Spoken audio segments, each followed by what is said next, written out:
Hi everyone, my name is Varun. ഞാൻ ഇന്നിവിടെ പറയാൻ പോകുന്നത് ജോൺ എഫ് കെൻഡിനെ കുറിച്ചാണ്, JFK കുറിച്ചാണ്. അപ്പോൾ without further ado let's get back to the video.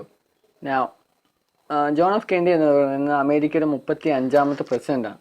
അപ്പോൾ അവരെക്കുറിച്ച് പറയുന്നതിന് മുമ്പ് ജോൺ എഫ് കെൻഡിനെ കുറിച്ച് പ്രശസ്തമായ വാക്കുകൾ പറയാം.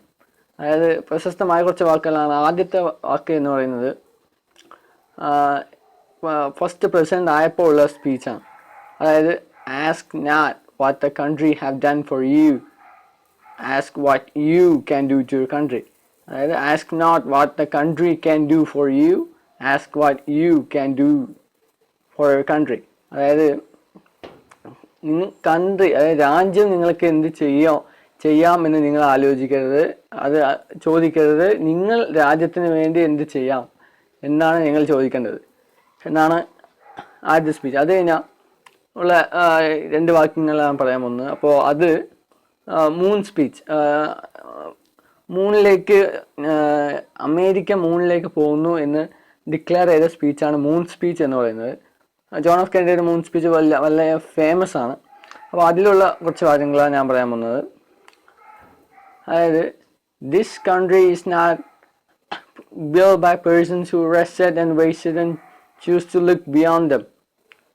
അതായത് ഈ കൺട്രി, അമേരിക്ക എന്ന കൺട്രി ബിൽഡ് ചെയ്തിരിക്കുന്നത് അവിടെയുള്ള ആൾക്കാർ സമയം വേസ്റ്റ് ചെയ്തിട്ടുള്ള ആൾക്കാരല്ല. സമയം വേസ്റ്റ് ചെയ്തിട്ട് പിന്നെ സമയം ഇത്രയും വേസ്റ്റ് ചെയ്തല്ലോ എന്ന് വിചാരിച്ച ആൾക്കാരല്ല അമേരിക്കയിലുള്ളത് എന്നാണ് ജോൺ എഫ് കെൻഡി ഉദ്ദേശിച്ചത്. അപ്പോൾ ആദ്യമായി മൂൺ ഡിക്ലെയർ ചെയ്ത ഒരു വാക്യമുണ്ട്. അതായത് we chose to go to the moon, we chose to go to the moon, we chose to go to the moon not because it's easy, because they are hard. അതായത് നമ്മൾ മൂണിലേക്ക് പോകാൻ പോകുന്നു. മൂണിലേക്ക് പോകുന്ന first സ്പീച്ചാണ് അമേരിക്കൻ പ്രസിഡന്റ് ഡിക്ലെയർ ചെയ്യാണ്, we are going to moon. അപ്പോൾ അത് ഈസി ആയതുകൊണ്ടല്ല മൂണിലേക്ക് പോകുന്നത് ഹാർഡ് ആയതുകൊണ്ട്, ഭയങ്കര കഷ്ടമായതുകൊണ്ടാണ് മൂണിലേക്ക് പോകുന്നത് എന്നാണ്. അപ്പോൾ ഇതൊക്കെ ജോൺ എഫ് കെൻഡിയുടെ വലിയ വാക്യങ്ങളാണ്, ഭയങ്കര ഫേമസ് ആയ വാക്യങ്ങളാണ്. അപ്പോൾ ജോൺ എഫ് കെൻഡിനെ മഹത്വവൽക്കരിക്കാൻ കാരണം എന്ന് വെച്ച് കഴിഞ്ഞാൽ, ജോൺ എഫ് കെൻഡിയാണ് കെനഡി സ്പേസ് സെൻറ്റർ സ്ഥാപിച്ചത്. ലോകത്തിലെ ഏറ്റവും എഫിഷ്യൻ്റ് ആയിട്ടുള്ള, ഏറ്റവും കൂടുതൽ ലോഞ്ച് നടന്നിട്ടുള്ള സ്പേസ് സെൻ്ററാണ് കെനഡി സ്പേസ് സെൻറ്റർ എന്ന് പറയുന്നത്.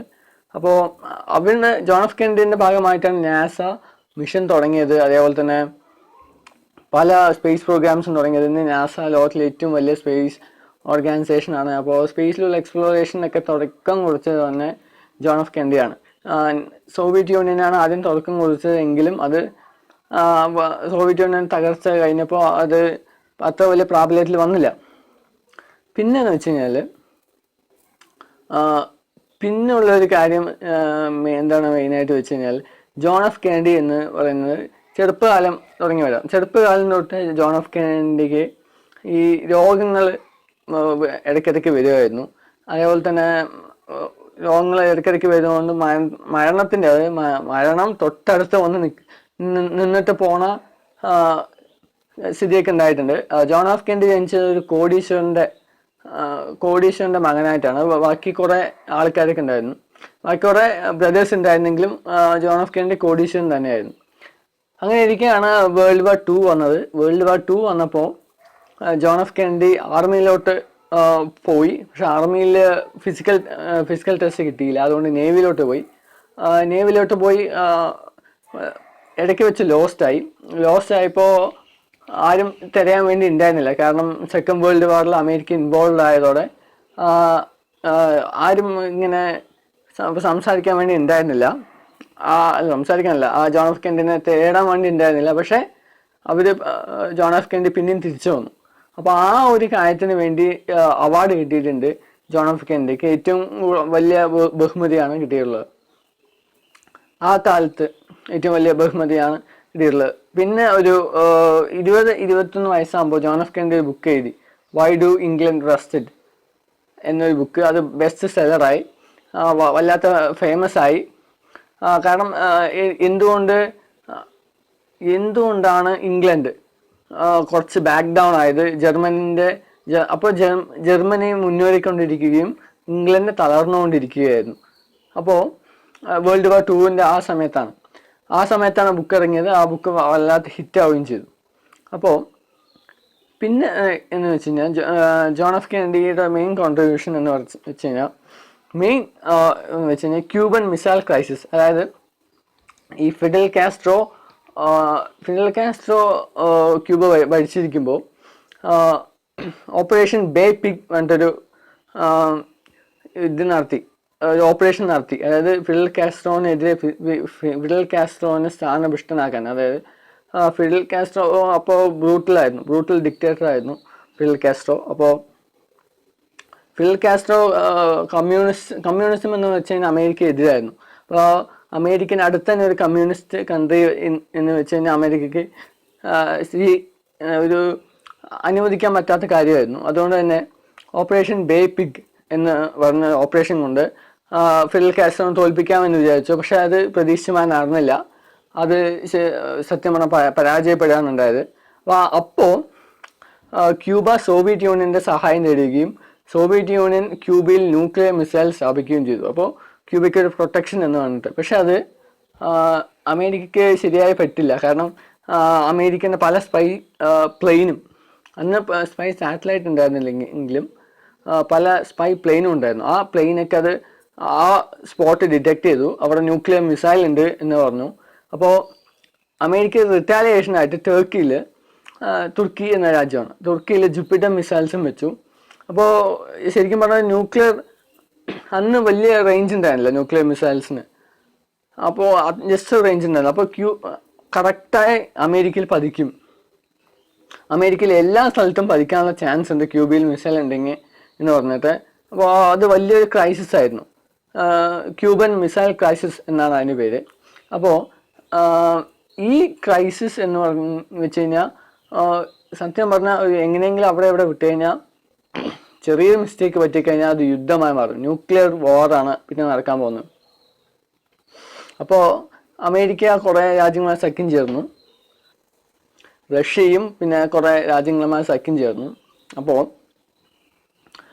ഇത് വല്ലാത്ത ഒരു യുദ്ധമായി മാറുന്നതിന് തൊട്ട് മുമ്പ് തന്നെ പ്രസിഡന്റ് ജോൺ എഫ് കെനഡി രമ്യമായി പരിഹരിച്ചു.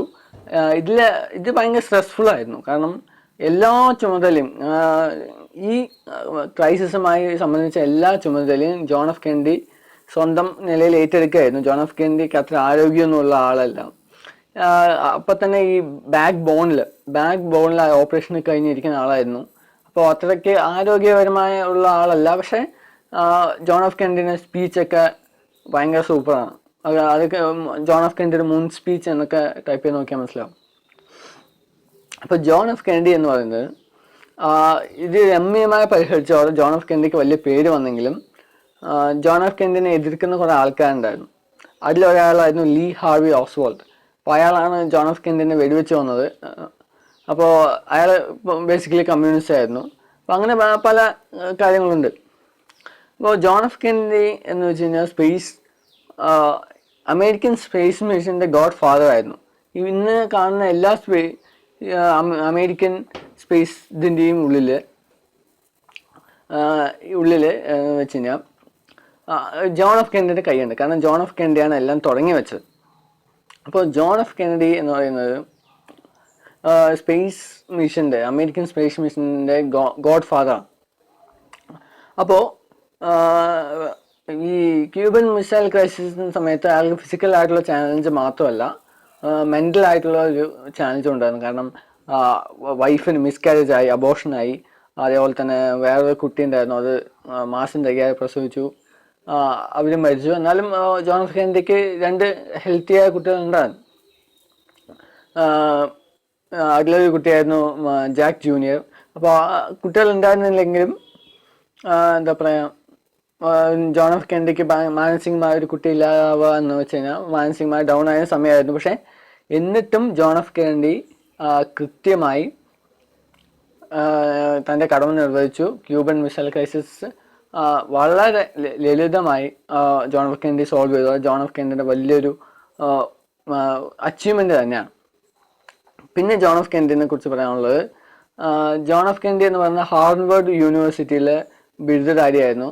അതേപോലെ തന്നെ അയാൾ പത്രാധിപനായിരുന്നു, സെക്കൻഡ് വേൾഡ് വാർ ഹീറോ ആയിരുന്നു, പ്രസിഡന്റ് ഓഫ് അമേരിക്ക ആയിരുന്നു, വാട്ട് നോട്ട് എന്നാണ് ചോദിക്കാനുള്ളത്. അപ്പോൾ അത്രയ്ക്ക് വലിയൊരു ഇൻസ്പയറിങ് വ്യക്തിയായിരുന്നു ജോൺ എഫ് കെന്നഡി എന്ന് പറയുന്നത്. അപ്പോൾ നിങ്ങൾ എന്താണ് ജോൺ എഫ് കെന്നഡിനെ കുറിച്ച് ചിന്തിക്കുന്നത്? Thank you. As always, piece.